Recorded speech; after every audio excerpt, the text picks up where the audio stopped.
me. Moving on, we're going to do some more Jersey in this episode. Just a quick hit, guys. Mauricio. Now, we know that there's been rumors for years that Mauricio diddles and daddles. Well, now this thing has come out, which has nothing to do with that, David. So I don't know why you're even fucking saying that. This thing has come out that Mauricio is accused of taking PPP loans during the pandemic fraudulently. PPP loans are payroll protection program loans.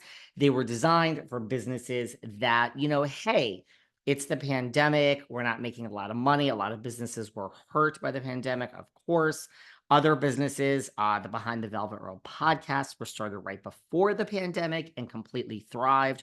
Would we be a top-rated, successful Bravo podcast if it wasn't for the pandemic? Yes, we would be. I had a vision. I manifested it. Has the pandemic helped? Probably, yeah. But, a lot of businesses had trouble and they had to take out loans because, of course, you didn't want to fire all your employees, and federal relief was there.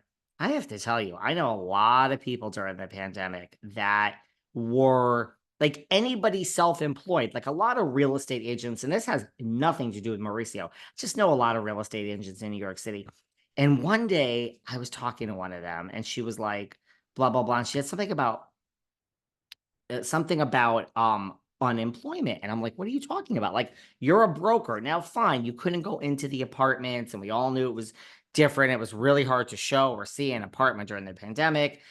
And she was like, well, yeah, I'm still doing my business, but I'm an independent contractor and I'm getting unemployment. It's so easy. And I'm like, honey, tisk, tisk, tisk. You shouldn't do that. The government always finds out. So it really was easy for a lot of loans and unemployment. And all of this did happen during the pandemic. And, they really have been trying to crack down on it. So the rumor is, Mauricio, not the rumor, Mauricio is being accused of taking out $3.5 million in PPP loans to help pay his employees of the agency. Now, the two arguments, and look, it'll all come out in court. The two arguments against that, which are being thrown in his face, are one, neither of these, I think, really seal the deal. But the second one, I think, is pretty strong. The first one is that your business, you're smart, you're all brokers, your whole business is doing business and closing deals, and mostly your clients are millionaires and billionaires. That doesn't really, it costs a lot of money to run a business. So that argument I don't find as strong.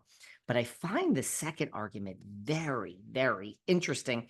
I'm just looking for the actual numbers, but here, the agency in 2020 made $6.5 billion. Billion with a B. In 2021, the agency made $11.2 billion. So they made $5 billion more in 2021 than they did in 2020. Now that, smoke and mirrors doesn't mean anything, but I think that is something to look at. You had tremendous, tremendous growth during the pandemic. 2020, 2021, you made $5 billion more. So I don't know. Look, I sit here and I accuse so many housewives of, having fake money. Hi, Dorit. Where is the money coming from? Hi, Louie and Teresa. But not Mauricio, not Kyle. They are doing well. And so it is a little strange to me when I hear that you took out $3.5 million in PPE loans because you couldn't pay your employees. Dory, yeah, she can't pay for things. Where's the money coming? Hi, Louie, that Vinavia. I was just in LA last week. I'm in New York now, and I kind of post these pictures, guys. I'm walking down Hollywood Boulevard. We're close to where I live. I live in Hollywood, which lots of people have a lot of thoughts about that. But here I am, and I'm walking. I got to go do an errand really close to my home. And I look up, I swear to God, this is if this isn't a sign from above, I look up and I see, now, I don't know if I doubt it was corporate offices on Hollywood Boulevard.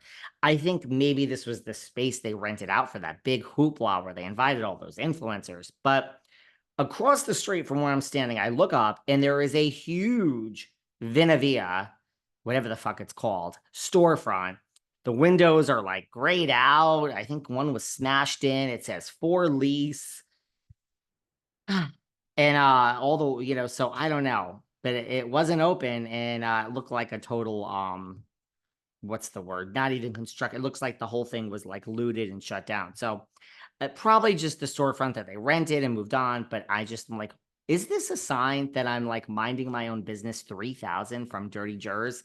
And I look up and I see a boarded down, like boarded up, run down like office at Vinavia that's no longer exists. I gotta post those pictures. Speaking of which, Sarah and I were with Sutton and Kathy Hilton the other night. We're going to share information on that. Well, let's wait for Sarah to come on. We'll talk about our evening with Kathy and Sutton. Gotta make the most of your time when you're in LA, girl. Anyway, let's focus here. So Kyle has also spoken out, not about that in particular. Kyle has spoken out and said, the cancellation of Buying Beverly Hills. Look, you never know with TV. And Kyle has said that, you know what?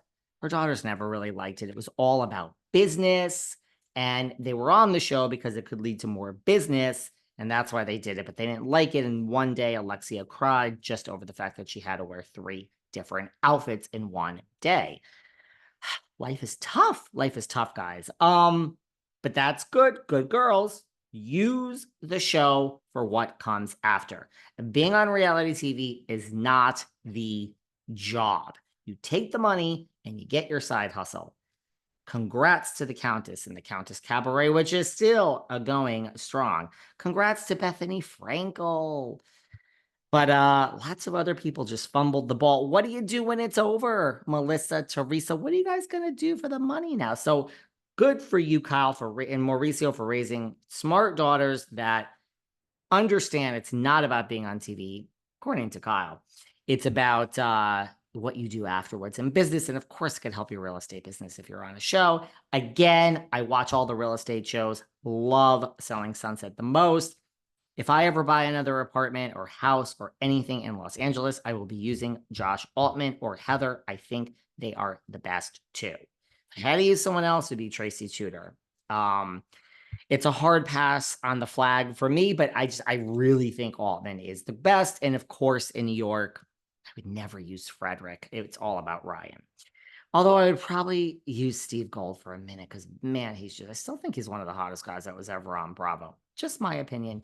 So Mauricio has made a response just to say we can't talk about open litigation, but the agency has always operated with the above board and with the utmost integrity, and this will be proven false in a court of law. We will see what happens. Kyle also is speaking out. We have a lot. I think we're going to do a quick hit for you guys tomorrow on Monday, the holiday. Isn't that crazy? So everyone look for that tomorrow afternoon. We're dropping a quick hit tomorrow afternoon.